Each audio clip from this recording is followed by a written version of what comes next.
Babe, kamusta na dyan? Pasensya na ha, ngayon ko lang nasasagot yung mga tawag mo. Alam mo naman yung trabaho dito sa abroad, ura-urada.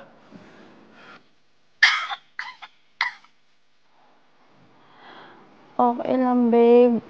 Naiintindihan kita. Alam mo, babe, mukhang lalong lumala yung sitwasyon ko. Minsan naiisip ko na ayaw ko na ituloy yung chemotherapy ko. Nahihiya na ako sa'yo. Laki na ng gastos. Ayan ka na naman.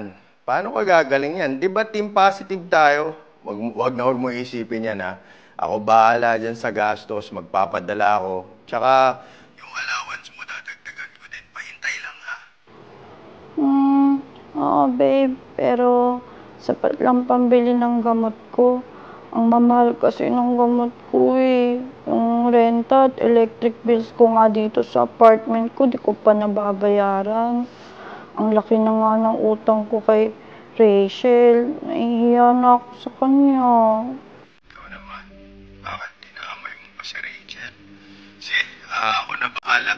Bigyan mo lang ako until next week. Sweldo naman. Papadala na rin ako. Tsaka yung utang mo kay Rachel, ako na rin bahala doon. Yung phone na gusto mo, ano nga ulit yun? iPhone 14.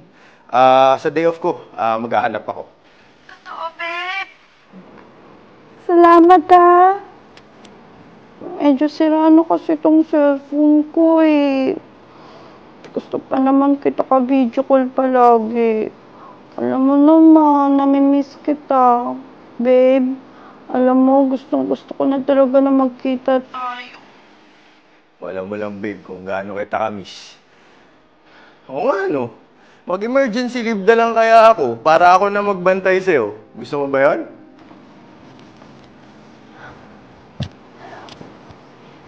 Naku, babe, huwag mong gawin yan. Okay lang ako dito. Ang ibig kong sabihin, ang mahal ng pamasahe. At sayang yung trabaho mo. Makakapaghintay pa naman ako, baby. Sige, babe. Hintayin mo na lang yung bakasyon. Uuwi ako kaagad dyan at ako mismo mag-aalaga sa'yo, ha? Oo, babe. Pwede ba next time na ulit tayo mag-usap? Kailangan ko na kasi magpahinga. Sumasama na yung pakiramdam ko. Sige, babe. Walang problema. I love you. Bye-bye. I love you too, babe. Bye. And cut! Ang galing talaga ng acting mo, sis. Idol na idol kita, pang best actress yung datingan mo. At paniwalang paniwala mo si Dave. Alam mo, sis lang sa akin yun. Ako pa ba? Sasamantalahin ko muna yung pagkabaliw niya sa akin. At pag nakuha ko na yung gusto ko, saka ko na siya iiwan. Ang galing mo talaga, sis. Idol na idol kita, pang best actress ka talaga.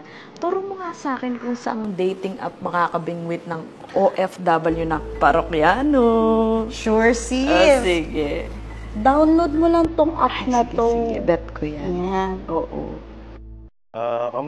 Kamusta ka na dyan? Yung pakiramdam mo, okay na ba? Yung mga gamot mo ba, tinitake mo, may pagbabago ba? Eto, babe. Mas lalong nangihina ng katawan ko.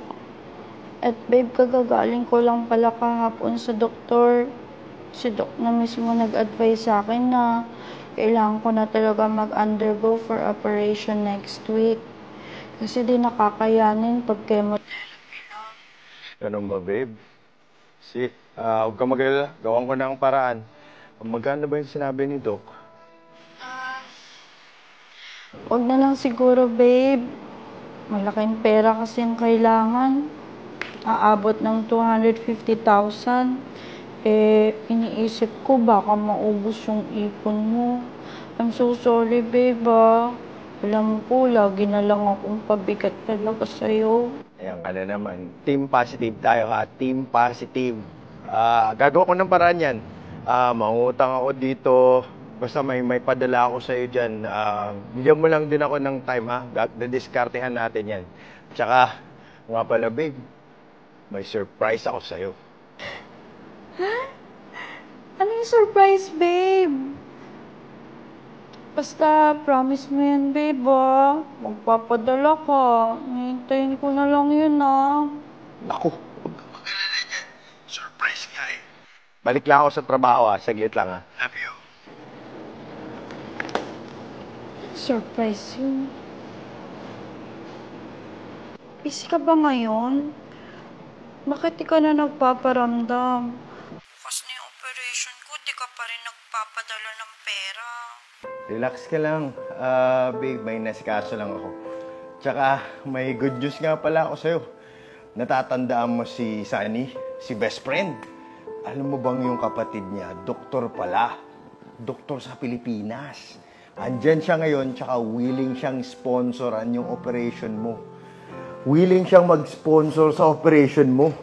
God is really good, babe. Akalain mo, ang focus na lang talaga natin is yung magiging gamot mo. Gagaling ka na. Ha? Anong pinagsasabi mo? Hindi ko kailangan ng doktor. Kailangan ko ng pera mo.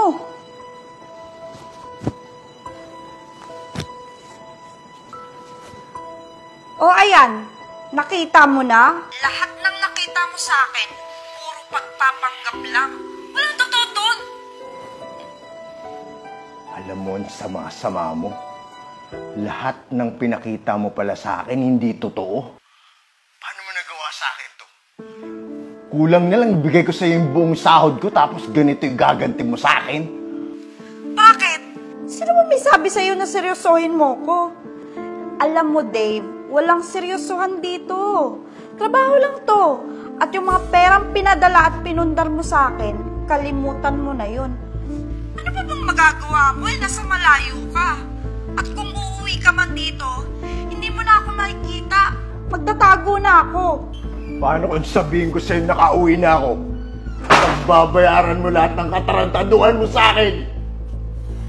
Dave, kailan ka pa umuwi? Ito sana yung surpresa ko sa'yo. Kasama mo ako, andun sana ako sa operasyon mo. Pero ano yung surpresa mo ito? Yung pag-uugali mo? Sana magkasakit ka nga talaga. Makarma ka. Eh wala na akong magagawa. Ito talaga hanap buhay ko eh. Eh wala akong alam na trabaho eh. Kapal ng mukha mo. Lakas-lakas ng pangangatawan mo, wala kang matinong trabaho mahanap. Mising kong tuling wala ka nang makukuha sa akin, buwisit ka.